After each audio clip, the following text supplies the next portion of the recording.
what I would like to do is to really talk about this, because we've got to, as June says, start this conversation. We've got to start the conversation because it is important. So egg freezing or egg banking, is it a step closer to gender equality? Now, this slide, there are a number of points here. There are lawyers here, there are sociologists here, there are socialists here. I'm not going to go into the definitions of these, but I think it is reproductive and healthcare. It's about equality. Equality, we talk about equality where there is inequality, and we do not stop talking about equality until we address inequality. It's hugely important. And that is what it's about when it comes to reproduction, because there is a nature-created biological inequality when it comes to reproduction. Okay, men and women are different, and women's biological clock stops much long before men's. Well, men don't really have a best before date when it comes to reproduction, so there is an inequality we need to address. It's about choice. You know, all progressive nations want to address this as part of their fabric. It's about autonomy, it's about justice, it's about reproductive justice, it's about reproductive rights. But when I'm talking about gender equality, one could say, is it right to health and reproduction necessary precondition for gender equality? This is a debate we've got to have, because there are health inequalities when you look at men and women, the conditions we suffer from, the conditions we die with, and so should we be addressing all inequalities? And that's a separate issue. But to me, yes, it is right to health and reproduction necessary precondition for gender inequality. Now, I'll go through some basic biological aspects of inequality, or factual information. So there is a decline in egg numbers that happens, okay? So if we look at just the information, 6 to 7 million eggs we have got at 20 weeks as a fetus, then they drop to 1 to 2 million at birth, so we have already lost many millions. Then about 300,000 by the time we get to puberty, then that drops to around 25,000 eggs by the time we get to 37, and then about 1,000, which are really ineffective, by the time we get to 51, which is the average age of menopause. So there is a huge decline that happens in number of eggs. And look at this. Of course, if we look at the mathematical model that Gostin and Faddy produced some years ago, we lose around 2 eggs per day per ovary. So we are looking at 4 to 5 eggs we are losing every single day from the age of 37.5. So that is huge. So the quality declines with quantity, and abnormality increases as the quantity declines. So if we look at the egg reserve measurements that we use in day-to-day practice, which is the antral follicle count, the count of little follicles, to give us the information about number of eggs, and also the anti-Mullerian hormone levels, quite clearly there's a significant decline that happens as women get older. If you look at annual fertility rate per 100 women not using contraception with age, look at the decline that happens. So that is fairly sharp. So women have to go through this. And if you looked at a similar graph for men, it's nowhere like this. And I haven't got one to show you, but you'd be pretty shocked if you saw the difference. That is what I'm addressing, which is inequality. So if you look at IVF live births by female age, the ASRM, the American Society for Reproductive Medicine, published this, women using their own eggs. Okay, what's the IVF success rate? The US data here, around 41.5% for women younger than 35 years, 31.9% for women 35 to 37 years, 22% for women 38 to 40 years, 12% 40 to 42, declines to 5% 43 to 44, and 1% for women over 44. Look at the decline here. And guess what? If we use donor eggs, young women's eggs, women younger than 35 years, whatever age the woman is, her success is 51%. Okay, so that is the difference the age of the egg makes to a woman. Okay, that's why that 72-year-old woman in India who is going around with a baby, having egg donation, didn't matter. She had a baby quite easily. So this 51%, regardless of age, is what the egg freezing is all about. Okay, so women don't like this clock. And we can't change that, can we? So all we can do is to address it. So this is something Roger Gostin made a statement in 2000. Great scientist, worked a lot on ovaries. Biological gender inequality, the early loss of fecundity. It seems unfair that society at large, which creates economic, educational, and professional conditions that encourages deferred maternity, discourages women from using technology to bypass a biological inequity, the early loss of fecundity. So yes, it needs to be addressed. Now, do men freeze their sperm? Of course they freeze sperm all the time.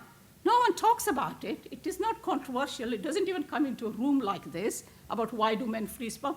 They even freeze it for convenience during IVF treatment because they're not going to be available on the day of egg collection. Or they're going away, flying off to Singapore. Okay? It's all right to freeze eggs, but women, can they freeze eggs like that? No. When it comes to women freezing eggs, we have to have a debate. Okay, men are freezing, oh, well, I've taken up this job, I think my sperm quality is going to go down because of occupational exposure to toxins. I'm going to freeze my sperm because I don't want my sperm to be having the effect of my job. Okay, so it is accepted that men can freeze sperm for convenience reasons, but women can't. So egg freezing or egg banking, why now? Okay, because this is the right moment. We should be debating this, we should be making it happen. It's because we now have vitrification, which has made all the difference. Vitrification, which is the fast freezing technology, made all the difference when it came to increasing success of egg freezing and success of making babies following egg freezing. So that, the technological advance, that made the first difference. Then, of course, remember, we don't want women to be suffering in fertility treatment. We don't want women to die as a result of fertility treatment. We can't take away life when we are creating life. So it's extremely important we make these treatments safer for women, and particularly so if we're talking about freezing eggs for the future. It's not infertility treatment. Okay, so we now have modern protocols where we have almost eradicated ovarian hyperstimulation syndrome. It's out. It's the thing of the past. So we can now talk about this because we are not going to make women end up in intensive care units because they were trying to freeze eggs. So that is one of the reasons. Yes, we are talking about declining fertility rates, Professor Campbell just mentioned in Scotland. Okay, so yes, we are talking about declining fertility rates in developed world, and there are lots of data that is there. UN has produced data, and that is delaying motherhood has led to reduced births, and delaying motherhood is the reason why we're talking about egg freezing as well. Then, of course, it's fundamental for any progressive nation to promote equality policies at all levels. We all want to be equal societies. It's for reproductive justice and economic arguments, because you allow women to choose this, you allow the nation's economy to grow. So there is an economic argument to make. Is it difficult to freeze eggs if we're looking at biology of it, or biology of cryobiology, or whatever, cryopreservation? Yes, that's a relatively large cell. Egg is a large cell, and it does contain a lot of water. So yes, it is difficult to freeze eggs compared to sperm or compared to embryo. But we now have, and of course the spindle is a bit fragile as well for freezing, but vitrification, which is the fast freezing method, which has allowed this by avoiding ice crystal formation. So it has allowed us to make progress to achieve higher success and higher safety. So just to give a couple of images of how we have got our embryologists here who will describe them to you if you want, but just the steps of what happens in fast freezing method. So I mentioned about milder stimulation protocols where we have prevented ovarian hyperstimulation syndrome, a lot more convenient, woman-friendly, fitted within their natural cycle, physiological approach, less drugs, less dosages, short number of days, using an analog for trigger, forget the OHSS, less side effects, less risk, and less discomfort. So it has become available to women who want to freeze eggs. Egg freezing cycle, what are the risks? If you eradicate ovarian hyperstimulation syndrome, yes, of course, the risk of infection, bleeding, and injury is there, but it's quite low. It's 1 in 1,000 is what it's quoted, but it's very rare to get these risks. And as long as we use modern protocols and practice safe practices, then yes, we should eradicate these risks. So what's the ideal age? What is the data now? And what is the success rate? And I've just put one slide without going into too many slides. The ideal age, of course, the ideal age could go below 30, but I'm looking at 30 to 35 years, okay? Would be the ideal age to achieve the best success. More than 90% survival per egg, 75% fertilization rate, and if you look at the data overall, the American Society for Reproductive Medicine said about 4% live birth per egg, okay? So we are looking at nearly 50% chance of having a baby with freezing around 12 eggs at or below 35 years of age. So that's really the information that we have now based on lots of data. If you freeze around 12 eggs, which is one cycle, you have around 50% chance that you will have a baby by that storage later in life. Okay, remember we said before about the age factor. And the success with frozen eggs is similar to fresh eggs as long as you've used the right technology. How many babies are born? Okay, the first baby was actually born in 1986. That's Christopher Chen. Okay, long time ago, the first baby was born. Now we have several thousand babies born around the world with frozen eggs. I understand that more than 2,000 babies are born in Italy alone, and there is no reported incidence of increase in abnormality. But yes, of course, there are factors that affect success: the age of the egg, the type of protocol you've used, the technique used for freezing and thawing. They determine success. Follow-up of children, lots of information. In fact, our dear friend R.C. Chan has published quite a lot of data, 58 reports from 1986 to 2008, 936 babies, 1.3% birth anomalies comparable with births from spontaneous conceptions. Obstetrics and perinatal outcomes of 204.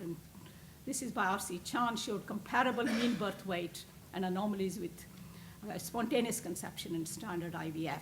He also looked at obstetrics outcomes with in vitro matured vitrified eggs, showed that that was comparable as well, so which is without any stimulation, collecting eggs, maturing them, then freezing them. So yes, we are making healthy babies with frozen eggs, okay? So what is the problem? What is the debate? What do we call this? Do we call it social egg freezing? Do we call it medical egg freezing? Do we call it elective egg freezing? You can give me some answers later, but the term social is used to degrade the reason for freezing eggs to the level of wish rather than a need. It's neither social nor non-medical, but it is age banking. So that is anticipated gamete exhaustion, okay? So that is age banking for women, because with age, they are exhausting their eggs. So you prevent that. So it's a preventative intervention. And it's a self-donation. You're donating for yourself for the future, okay? So women and motherhood, it never stops. Whatever they do, there's a portrayal of women as regards to motherhood. The number of articles in literature say that women who are very young, who have children, they get told they're irresponsible. They're bad mothers because they're too young. They don't know much. Women who delay motherhood of course, are very widely labeled as too selfish, career-pursuing, dominant women. So you can't win, okay? Common reasons for delaying motherhood. Okay, what are the common reasons? We all see these women in, so these are the number of reasons that actually women say. Not having a partner, okay, that's the common reason. Lack of financial stability to have a child. Lack of having a proper home to bring up this child. Pursuing education, I've just got to finish my PhD, my degree. I am just looking into career. My partner, I have actually met 2 women last Saturday where the partner doesn't want to have children. And this woman, her egg reserve is going down. She doesn't know, she's crying. I don't know what to do, whether to leave him or to freeze my eggs. Okay, so that is becoming a common reason, partner not wanting children.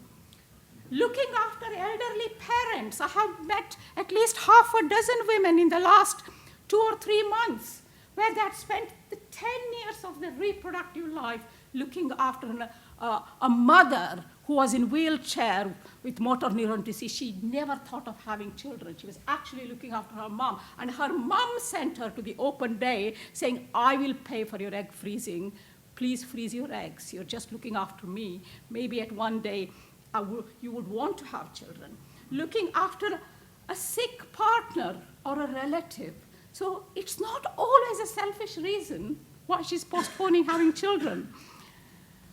Now, victims of a male-oriented society. Women face reductions in earning capacity and potentially serious financial implications that men do not.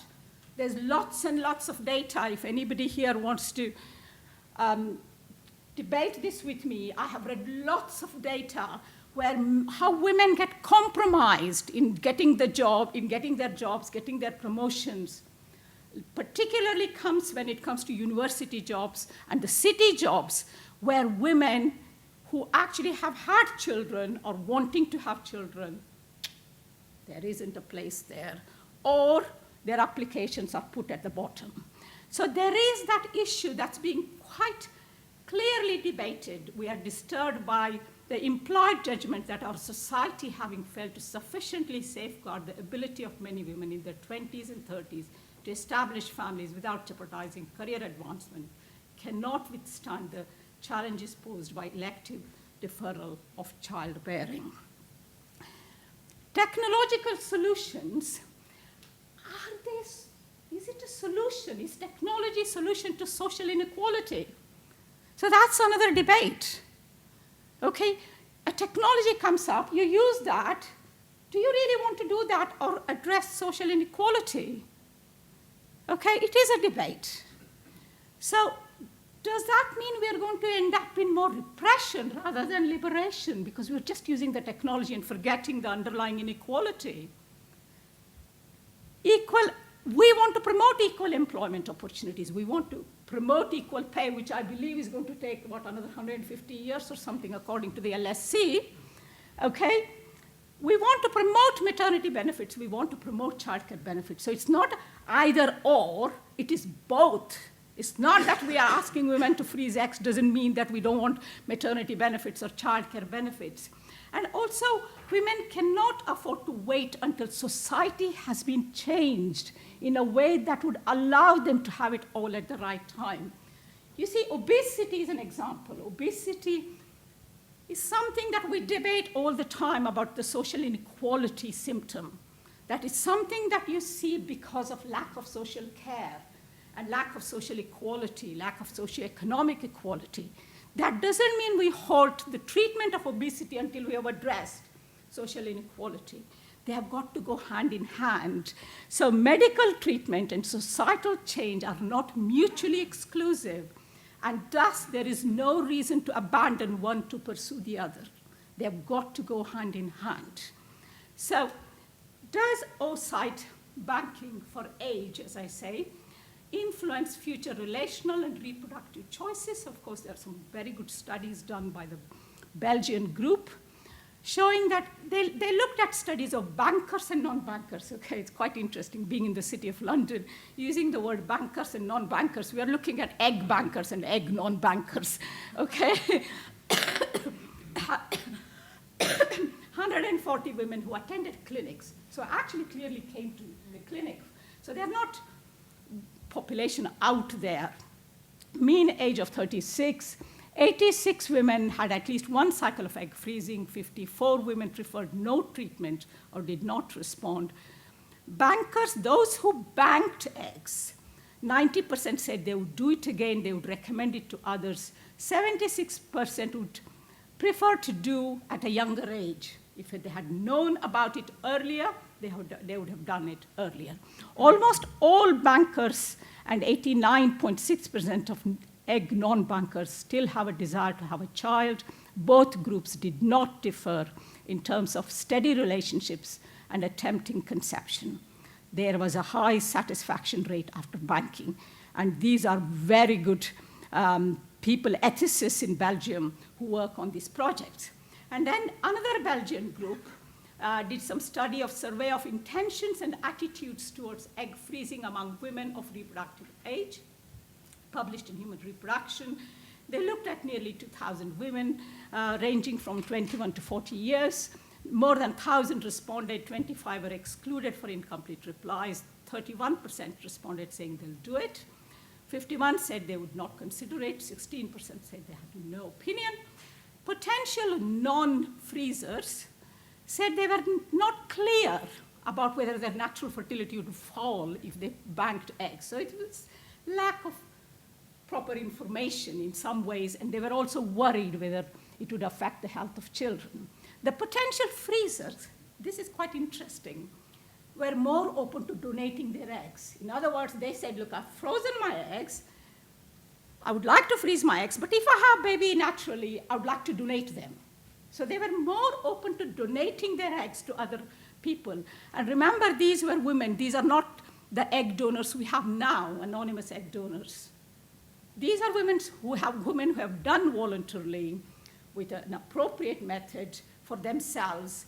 So potential non-freezers were less open to donation. So there is a problem in the difference in psychology of these two women, okay? These two groups of women. And then social egg freezing, if you look at university student survey, we had one in Leeds some years ago, but then the Singaporeans did it last year, an anonymous online survey. 36% had heard about it, 70% had considered taking up the option. More would take it up if the government subsidized it. Yes, the cost matters. When it comes to freezing eggs, the cost matters. These are young women, they haven't got that kind of money.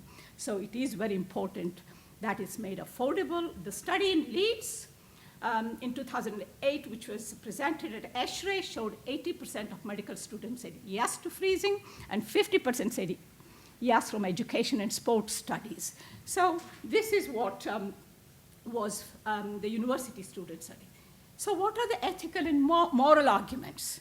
It's quite interesting, the whole egg freezing has a different dimension to it.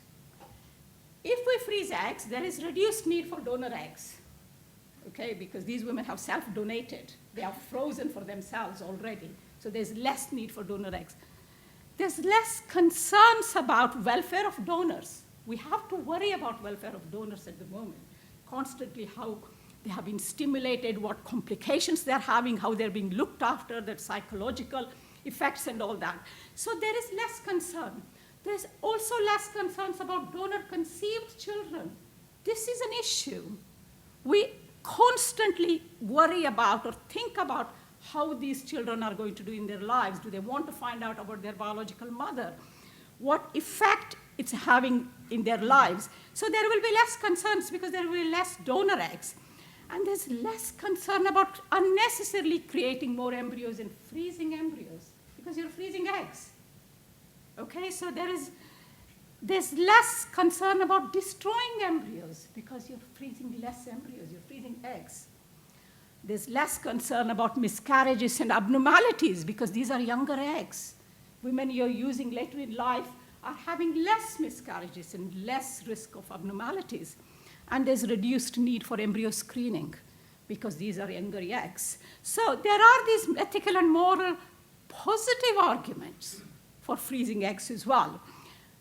So who should pay for it? Who should pay for egg freezing? Okay, it is about a justice and equality argument, and I don't have time to go into the detail, but there is a fundamental issue about equality and justice argument when it comes to this. So who should pay for it? Current reproductive health care by the state, where it is funded. Contraception is funded, okay? You can just go to any family planning center around the corner and get it for free. You don't even have to pay prescription charge, okay? Elective abortion is funded. Pregnancy care is funded, okay? All these are considered to be worthy of medical intervention by the state, okay? Right? So who should fund for it? Is there a basis of this for the state to fund it? Full public funding for women 30 to 35 years of age. Should we go for that? And Sarah, I don't know if she's still here, but basically we were talking about IVF funding a minute ago, okay? So should the state fund it completely? So in which case, what does it reflect? What are the advantages? The advantages are, see, you spend more money in giving IVF to older women because there are generally higher stimulation protocols are used, generally multiple cycles are required, so you actually spend more money in giving IVF to older women. So maybe you'll spend less if you froze eggs because multiple cycles are not required, higher stimulation protocols are required. There are reduced live births with older women treatment. There is reduced need for donor eggs. There may be a case for the state to fund it completely. Higher live birth rates are there, reduced miscarriages are there, reduced chromosome abnormalities are there with younger eggs. And there are also eggs available for donation. These women who get pregnant naturally have babies will donate them. Okay, so you're actually making eggs available for other people. Partial public funding, should you fund just the egg donation cycle, egg freezing cycle, or should you fund just the thawing and putting back in cycle? Okay, that's a debate. Just thawing and putting back in, at least because that becomes fertility treatment, because she's actually looking for it. She paid herself for egg freezing. Now she's looking for your help, the state, to thaw her eggs and and create embryos to put back in. So that is an argument. Employers, Apple and Facebook made headlines around the world a few months ago. Should the employers fund it? I would say yes. Should the insurance cover it? It's a debate, okay? But there is a nice formula you can come up with for the insurance companies to cover young women taking up, pay a small amount now, we give you egg freezing. And so it's not a big deal for insurance companies to come up with a formula. Should parents fund it? Should it become a 30th birthday present instead of putting mortgage deposit or something else? That's something to be considered. Should women self-fund it? That's what is happening most of the time now. But this is something to be looked at by the state. And I don't know if our politicians left already. But egg freezing, to me, at the moment, is a backup. Okay, we are not going to tell women, oh, delay having children. No, there's nothing better than natural conception. We must promote natural conception when they are ready to have children. Egg freezing is backup if they are not ready to have children for the reasons I mentioned before, because it freezes in time her fertility. It gives her the opportunity for genetic motherhood later in life. And it is elective self-donation, okay? And we must continue with school curriculum, pro-fertility initiatives. So it's not this or either.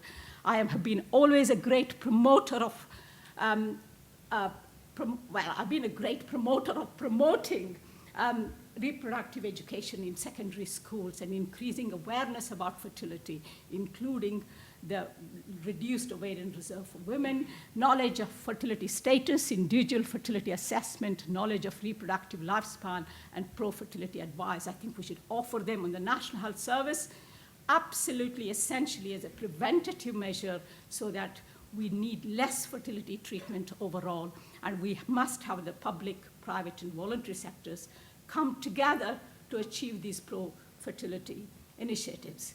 So my last slide here, I don't know whether you agree with me or not, social egg freezing, whatever you want to call it, it is for better and not for worse. And for women to thrive in our societies today, it should be considered as part of gender equality agenda. And I've written on Huffington Post about it several times, and thank you for your attention.